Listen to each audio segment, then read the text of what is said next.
What is going on, guys? Welcome to Greggles TV Daily, your source for daily tech news. How is everyone doing? We have a couple of news stories, a handful of questions. Today's Black Friday here in America, so one of the biggest sale days of the year. We can get some pretty amazing deals.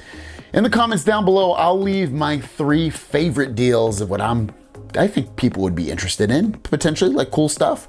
So I'll just check those out down below there if you want to take advantage. One that I'm really going to talk about though, real quick, is the case that I use on my Galaxy Z Fold 3, which is this one right here from Spec. It's the Presidio Perfect Clear. It's only $38.97 currently. It's linked down below. It's an amazing case. It's clear. There's no oxidization. I've had it for 90 days. It's not yellowing at all. It has germ killing or germ deferring capabilities built into it, antimicrobial built into it. It's a really, really nice case. Check it out, guys. I know a lot of you guys that have it really, really love it as well, and it's for a great price right now. With that said, let's jump into the tech news stories. Our first story of the day is all about the name of the next generation Snapdragon, potentially 898, because we go to 888. Now it's potentially going to be the 898. Well, this is going to be the name of it instead of 898, and is a load of tongue in there, and it's not a good name. It's too much and too confusing, but here's what it is going to be. Based off this tweet from Ishan Agarwal, says new processor with the name Snapdragon 8GX Gen 1, spotted by Zach Rasky on Qualcomm's staging website. Could this be the final name of the Snapdragon 888 successor, their new flagship chip or a variant of the Snapdragon Gen 1 meant for products other than smartphones? It looks like it's going to be for the smartphones. Now, if it ends up not being for smartphones and for maybe laptops or something else, I'll let you guys know, but it looks like that's going to be the new name of their Snapdragon processors for smartphones. I don't like it at all. It's like, you work for this company and they make great products, don't get me wrong, but it's like, who came up with that name? It's pretty awful. It's a bad name. What do you guys think about the name? Let me know in the comments down below if you like that name, Snapdragon 8GX Gen 1. Let me know. And our last story of the day, this is really cool. It's coming from Joshua Swingle, who pulled it from Mac Rumors, who pulled it from Ming Chi Ku. This is Apple's AR headset. This is when we talk about this, augmented reality, it's gonna have an M1-like processor inside, secondary low-end chip to do whatever, who knows what they're gonna do with it. 4K micro OLED displays in there, it's gonna be amazing. Wi-Fi 6E, which will be the fastest Wi-Fi available. VR experiences, aka virtual reality experiences. iPhone is not required to run this, and the launch of it is potentially Q4 of 2022. And this, if Apple does this is going to, and there's devices like this already in the market, don't get me wrong, augmented or virtual reality, there's tons of them out there. But if Apple does it, this is where you're gonna really see a lot of push, a lot of growth in this, because so many people love and trust Apple products, especially on a grand mass scale, not just like America, like it's everywhere. So this is really, really gonna push the envelope. I'm really excited for this.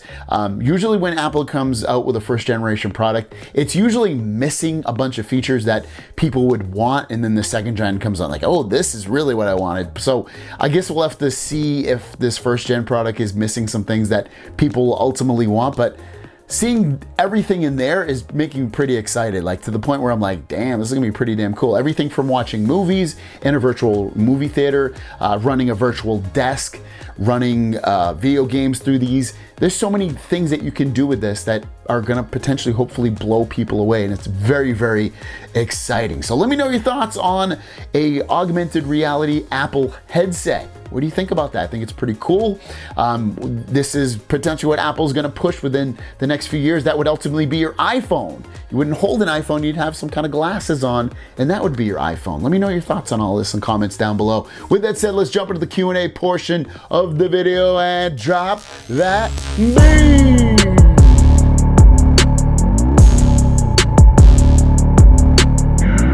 First question of the day comes from Sharjil Shahzad. Do you think it's worth buying the Tab S7 Plus on Black Friday for sale when the Tab S8 Ultra is around the near corner? Like, it is very confusing. Even when I see great deals on Tab S7 Plus, I get confused because it's almost 2 generations old. It triggers me like I should wait for the Tab S8 Ultra, or just buy the Tab S7 Plus, meaning I won't get updates for as long as 1 year more of support that I would if I get the S7 Plus or get the base S8. I don't know. It's a reasonable question.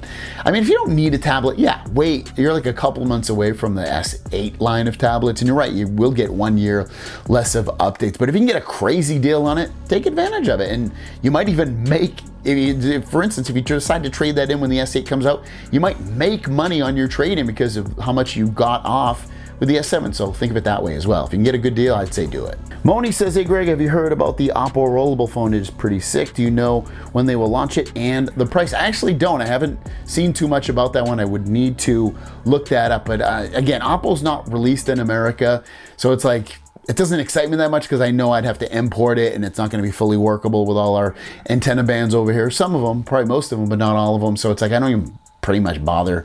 I want to be fully interested. I want to be fully invested. And right now, Oppo's obviously not big in America. Jess Harville says, I am on the latest version of Android and my phone shuts off automatically and turns itself back on. It happened multiple times throughout the day, and I have the S21 Ultra. I haven't heard that with the S21 Ultra. I've heard it with the Z Fold 3 for some people. I think if you have the November update, I think that November update is more buggy than people realize it is. I'm assuming that's probably what you're on, and that's what's causing the issue across the board for probably most Samsung phones. So we're days away from December, so I'm hoping that update will come out and fix your issues that you have there. I would guess, again, like I'm saying, it's probably the November update. And our last question comes from Tina Hutton. Greg, how is your Z Fold 3 inner screen holding up after removing the screen protector? Well, I'm not going to answer that because I want to leave a little bit of mystery to this. I will be releasing a video very, very shortly on the durability and how my phone for the Z Fold 3 has held up in the past 90 days. Everything from the screens to the body of it, everything. And I'm gonna let you guys know that in a video. I might release it tomorrow, I haven't decided. I have some obligations of getting some videos out, some not. So I will get those as I come around because some videos have been sitting in my queue for a while. But potentially tomorrow or the next day. So I guess we'll wait and see when that happens. But thanks for watching. If you have a question, leave it in the comments down below with the word question and I'll answer it, and we'll see you in the next one. Peace.